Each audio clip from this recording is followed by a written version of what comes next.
You know that jolt in your stomach when you scroll and see someone announce the very thing you've been working toward? The new job, the engagement selfie, the house keys. You double tap, you type, "Congrats," and then quietly you hear it. You're behind.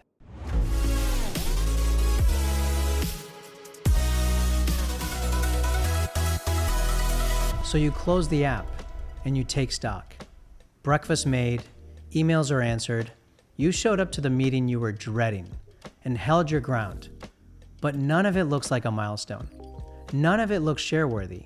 I've been there. I used to chase the kind of wins that make people stop scrolling. The title, the press release, the stage lights. But the truth? They didn't last. The night before, I couldn't sleep. The morning after, it was over. And the whisper came back. Now what? That cycle is exhausting. Because when we measure ourselves by someone else's highlight reel, we stop seeing the value in our own progress. And that's when success starts to feel like a trap. I remember when I launched my first business, Offer Health. I was still practicing medicine and I had just taken the leap into entrepreneurship. I felt proud, energized, like I was doing something meaningful. But then I'd scroll LinkedIn and see someone else post that their company had been acquired, or a big fundraise announcement from another VC. And just like that, my pride turned into pressure. From I'm proud to I can't wait to get there to I'm so far behind. It killed the accomplishment. And that feeling is more common than we admit. Here's why this happens. Your brain is wired for comparison. It zeroes in on other people's peaks and your own gaps. That's not failure, that's biology. A 2024 study published in Behavioral Sciences found that upward social comparisons on Instagram are strongly linked to reduced self-esteem and increased anxiety. In other words, the more often we compare ourselves to what we see online, the worse we tend to feel about our own lives, even if we're making progress. Another study, a self-reported survey of 309 Japanese employees, found that viewing others' positive career posts often led to feelings of career frustration driven by social comparison. In yet another study, 40% of people said they don't feel confident speaking up or sharing ideas. Why? Because they believe others are further ahead, more qualified, more together. And even when we do hit those milestones, the brain moves the goalposts. Neuroscience calls this hedonic adaptation. The dopamine hit of achievement fades quickly, and we begin craving the next thing. We return to our emotional baseline shortly after a big win. If your sense of worth is tied only to outcomes, you'll always feel behind. That's what was happening to me. I was achieving more, but feeling less satisfied. Like nothing was enough. What helped me shift? Gratitude. Now, before you roll your eyes, I'm not talking about some fluffy affirmation journal, even though I love it and use it. I'm talking about an intentional practice reset. When I catch myself feeling behind, I ground myself in where I am. I reflect on the things I once dreamed of doing that I now get to do every single day. Instead of comparing forward, I compare backward. I anchor in progress, not perfection. And with that mindset, I start to see clearly again the work, the growth, the real momentum. Here are 3 things that help me when comparison threatens to kill momentum. Number 1, give your season a name. Not your title, not your resume line, a real name. Building endurance, showing up consistently, healing, rebuilding.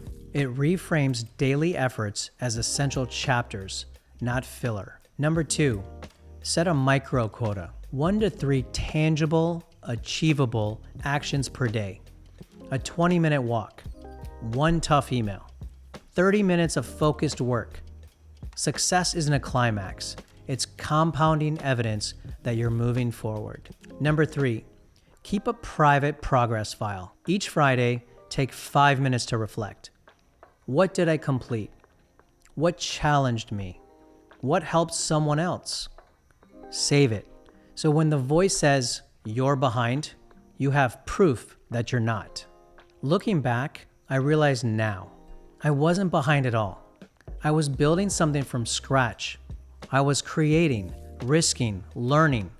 And just because it didn't look like someone else's finish line, didn't mean it wasn't meaningful. That season taught me more about resilience, about purpose, and long-term impact than any headline ever could. And I wouldn't trade it for someone else's highlight reel. Looking back, I realize now, I wasn't behind it all. I was building something from scratch. I was creating, I was risking, learning. And just because it didn't look like someone else's finish line, didn't mean it wasn't meaningful.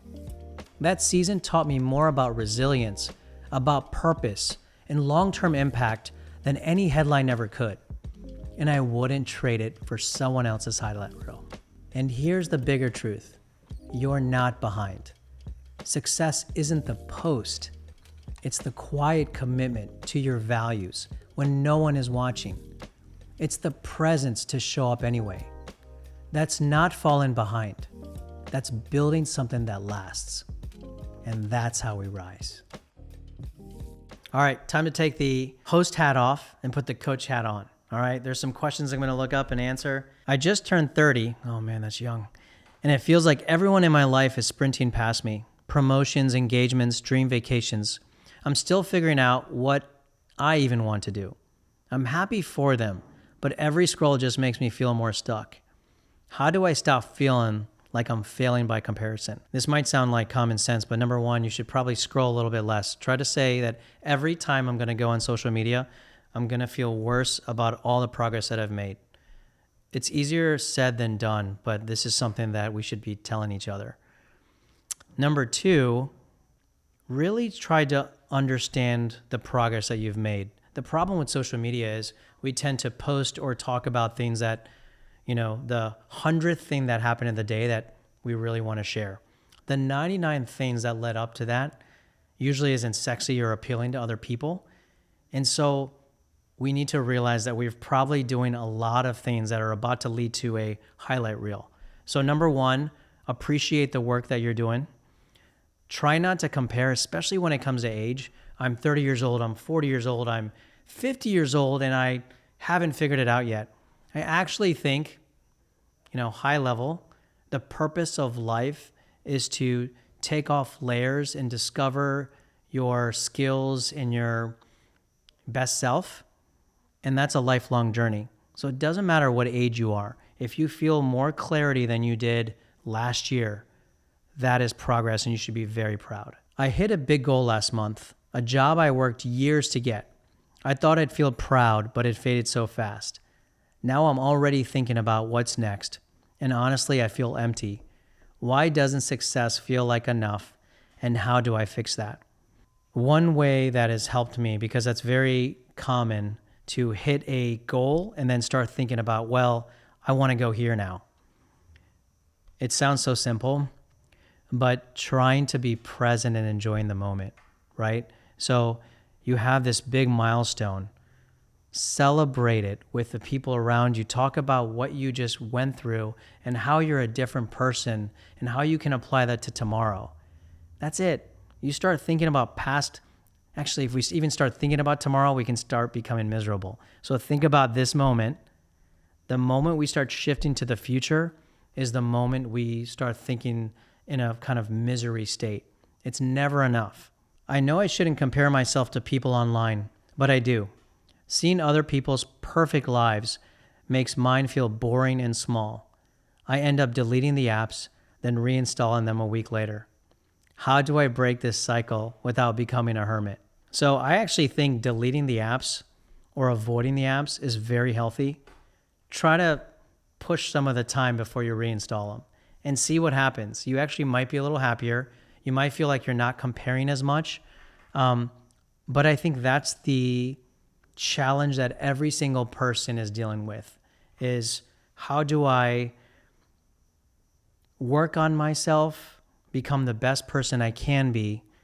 But then you also don't want to avoid technology. Technology does bring us to connections. It does bring us to networks or something that you want for your business or personal growth.